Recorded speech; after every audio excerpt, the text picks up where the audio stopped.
مع توجه الجزائر نحو تطوير القطاع الصناعي ظهرت إشكاليات عدة في الميدان، أهمها نقص الإمكانيات التكنولوجية.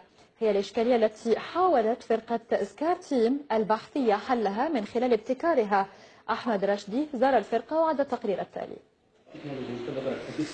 هو أستاذ وهم طلبة درسوا عنده. تخرج الطلبة واتجهوا لميادين العمل، لكن الأستاذ عاد وجمعهم في ميدان البحث تحت مسمى فرقة سكار تيم. هذه الفرقة تأسست تطبيقيا ولا براتيكمون من 2006. من 2006 وكل يعني المجموعة اللي متكونة فيها هي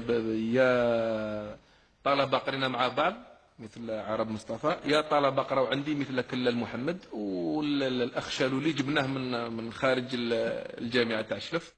تنوعت الأفكار وجمعتها الإرادة والتحدي، فكانت النتيجة هذه الاختراعات والإنجازات التي صممتها أيدي هؤلاء الشباب في مجالات الكهرباء والإلكترونيك.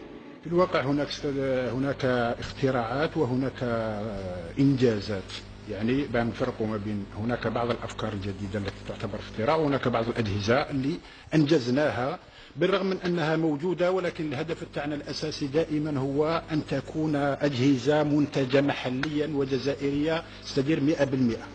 نجاحات هؤلاء لم تقف عند حدود ولاية شلف، بل وصلت للخارج، وأهم هذا الإنجاز بالشراكة مع مؤسسة أمريكية. وعبارة عن جهاز يحاكي كل الأنظمة التي تسمى الإيوتيز Internet of Things. هذا الجهاز يقوم ولا يسمح بربط أي جهاز كان بشبكة الإنترنت مهما كان، جهاز كهربائي أو جهاز موجود كغسالة أو تلفاز أو أي شيء نقدر نربطه بشبكة الإنترنت، نقدر نتحكم فيه أو نقدر حتى ندير لا فيجواليزاسيون تاع تو لي زالارم في هذاك لو سيستيم. فرقة سكار تيم هي إذن فكرة أستاذ وإرادة شباب تحت عنوان الإرادة. من قال أن عقل الجزائري لا يفكر ويده لا تنتج فقد أخطأ، والدليل هذا الإنجاز والإنجازات التي رأيناها سابقا.